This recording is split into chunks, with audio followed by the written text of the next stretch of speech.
వినండి, ప్రభు ఏమంటున్నాడంటే, మీరు ఈ లోకానికి వెలుగై ఉన్నారు. చప్పట్లు కొట్టాలా? ప్రభు అంటున్నాడు, మీరు ఈ లోకానికి ఉప్పై ఉన్నారు. మనము ఈ లోకానికి వెలుగు. ఈ వెలుగు ఎంత ప్రకాశించాలి అంటే, చీకటిలో ఉన్నవారు మనం వెళ్ళగానే వారికి వెలుగు కలగాల. మరణ ఛాయలలో మంటికి హత్తుకునే వారి దగ్గరికి మనం వెళ్ళగానే వారు జీవం పొందుకోవాలా. మనం ఎవరమంటే ఈ లోకానికి ఉప్పు. అందరు చెప్పండి. అన్ని వేసి చూడు, నన్నేసి చూడు అంటదట. ఎవరు? ఎన్ని మసాలాలు ఉన్నాయి, చాట్ మసాలా, చనా మసాలా, ఈ మసాలా, ఆ మసాలా, కానీ ఉప్పు లేకపోతే. అందుకనే ఛాలెంజ్ చేస్తున్నది ప్రపంచానికి. ఎవరు? ఎవరు? ఉప్పు. అన్ని వేసి చూడు, నన్నేసి చూడు. మనం ఎవరమంటే మనం ఉప్పు లాంటి వారం. హల్లెలూయా. మనం ఎవరము? చేయి పైకెత్తి చెప్పండి. మనం ఉప్పు లాంటి వారం. ఈ లోకానికి మనం రుచికరమైన పదార్థం. మనం చప్పట్లు కొట్టాలంట. ఉప్పు గాని అన్నట్లు ఎన్ని ఉన్నా నేను లేకపోతే అంతా వృధానే. నీకు డబ్బు ఉండని, ఆస్తి ఉండని, సంపద ఉండని, జ్ఞానం ఉండని, పలుకుబడి ఉండని, ఎన్ని ఉన్నా ఉప్పైన నువ్వు ఏమనాలంటే, ఎన్ని ఉన్నా నేను లేకపోతే అంతా వృధానే. మనం ఎవరమంటే రుచి లేని పదార్థాలకి రుచి ఇచ్చే ఉప్పు లాంటి వారు. మరణ ఛాయలలో ఉన్న వారి దగ్గరికి వెళ్ళగానే వారికి జీవము కలగాల. చీకటిలో ఉన్న వారి దగ్గరికి వెళ్ళగానే వారికి మన వెలుగు బట్టి వారికి వెలుగు కలగాల. అది దేవుడు మనకిచ్చిన గొప్ప ఆధిక్యత.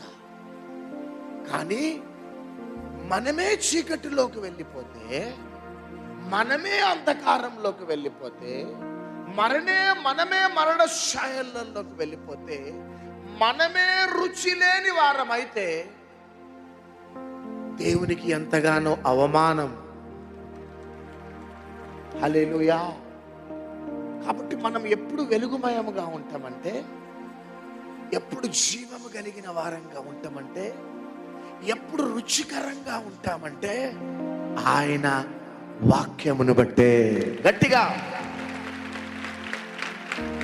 అందుకనే మనం చదువుకున్న వాక్యం 119:25 ఏమనుంది? నా ప్రాణము మంటిని హత్తుకొనుచున్నది. ఒక్క నిమిషం. మన ప్రాణమే మంటికి అంటుకుంటే మనం ఇతరులకి ఏం ప్రాణం ఇవ్వగలుగుతాం? మన జీవితమే రుచి లేని జీవితం అయితే ఇతరులకి ఏమి రుచి ఇవ్వగలుగుతాం? హల్లెలూయా.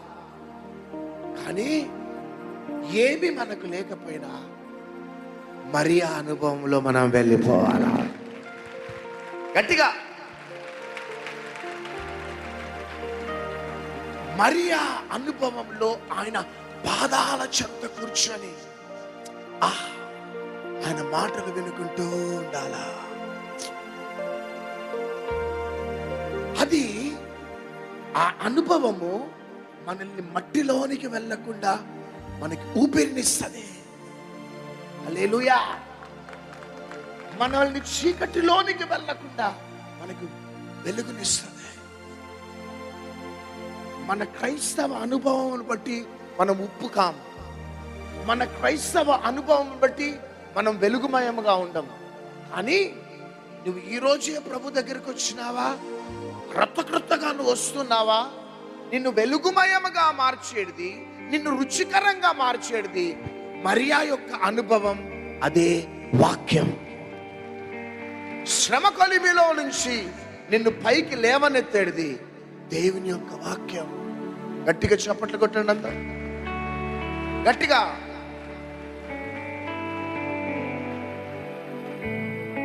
గంటలు గంటలు నేను వాక్యాన్ని చదువుతా. వాక్యం అంటే ఎంత ఇష్టం అంటే నాకు, ఎక్కడ ఉన్నా వాక్యం వినటానికి పరిగెత్తేవాడిని యవ్వన వయసులో. కొన్నిసార్లు ప్రమాదాలలో చిక్కుకున్న అనుభవాలు కూడా వచ్చినాయి. వాక్యమును బట్టి, వాక్యం వినాలి వినాలి వినాలి అని పరిగెత్తి కొన్నిసార్లు కొన్ని యాక్సిడెంట్స్ జరిగేటి, యాక్సిడెంట్ జరిగే సంఘటనలు కూడా జరిగినాయి. ఎక్కడ వాక్యం చెప్పినా అక్కడ పరిగెత్తుకుంటూ వెళ్ళేవాళ్ళు. ఈరోజు మేము ఈ స్థితిలోకి రావటానికి పరిగెత్తలే. హల్లెలూయా. ఈరోజు మేము ప్రపంచానికి మేము పరిచయం కావాలి అని ఆ రోజు మేము వాక్యం వినలే. ఈరోజు మేము గొప్పవారం కావాలా భవిష్యత్తులో అని పరిగెత్తలే. ఈరోజు మేము ప్రసంగికులం కావాలి అని వాక్యం కోసం పరిగెత్తలే. కానీ వాక్యాన్ని మేము ప్రేమించినాం. మాకు కూడా మరియాలాగా ఎన్ని బిజీ షెడ్యూల్స్, మార్తాలాగా హెక్టిక్ ప్రోగ్రామ్స్ ఉండేటి. నాకు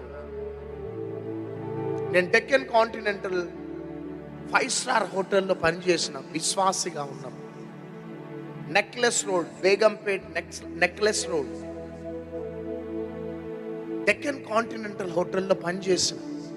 అది ఇప్పుడు అది కిమ్స్ అయిపోయింది, కిమ్స్ హాస్పిటల్ అయిపోయింది. అదే ముందు డెక్కన్ కాంటినెంటల్ హోటల్, అది దాంట్లో నేను పనిచేసాను. ఆ మేనేజింగ్ డైరెక్టర్తో నేను ఒకటే అన్నా, సార్ నాకు మార్నింగ్ షిఫ్టే నేను చేస్తా, ఈవినింగ్ నేను చేయలేను సార్ ప్లీజ్ అన్నా. ఎందుకు, ఇంకెక్కడైనా వెళ్ళి పని చేస్తామంటే లేదు సార్. మరి ఏంటిది ఏమైనా ఆ షూటింగ్లు ఉన్నాయా నీకు, అవి ఉన్నాయా ఇవి ఉన్నాయా అంటే లేదు సార్, దేవుని వాక్యాన్ని వినాలా నేను.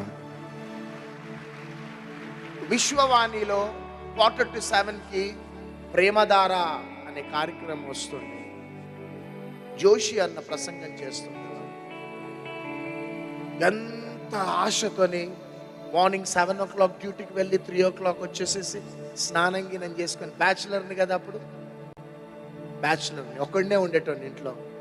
త్వరగా వచ్చేసి కిచిడి చేసుకునేటోండి. హల్లెలూయా. ఏంటిది కిచిడి. ఇక కిచిడి చేసుకుంటే ఇక అన్నీ ఏం అవసరం లేదు, కూరలు. ఇక మామిడికాయ పచ్చడి ఉన్నదంటే, కిచిడి ఉన్నదంటే ఆహా బ్రహ్మాండంగా ఉంటుంది. హల్లెలూయా. త్వరగా చేసేసుకొని స్నానం గినం చేసేసుకొని మంచి కూర్చున్నట్టు.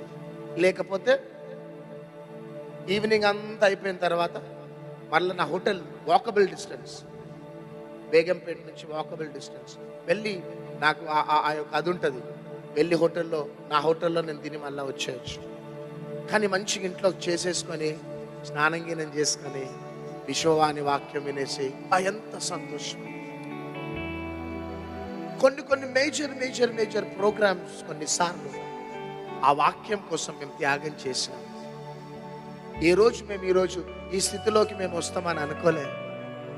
ఇంత గొప్ప పరిచర్య మేము చేస్తామని, దేవుడు ఇంత గొప్పగా మమ్మల్ని ఆశీర్వదించి దీవిస్తాడని, ప్రపంచానికి వెలుగుమయముగాను ఉప్పుగాను ఉంచుతాడని మేము ఏ రోజు అనుకోలే. కానీ వాక్యాన్ని మేము శ్రద్ధగా విన్నాం. ఎందుకంటే వాక్యం వేలాది నదులంతా, వేలాది బంగారము, విస్తారమైన ధనము కంటే చాలా విలువైనది సహోదరి సహోదరుల. కానీ ఆ రోజు మేము వాక్యము కేంద్రీకరించిన మరియాలాగా, మార్తాలాగా మాకు బిజీ షెడ్యూల్స్ ఉండేటి. కానీ మరియా యొక్క అనుభవంలోకి వెళ్ళి ఆయన పాదాల చెంత కూర్చొని ఎప్పుడైతే మేము వాక్యం వినటం ప్రారంభించినామో, అద్భుతమైన రీతిలో రహస్యంగా చూసిన నా దేవాది దేవుడు ఈరోజు ఈ స్థితిలోకి మమ్మల్ని తీసుకొని వచ్చినాడు.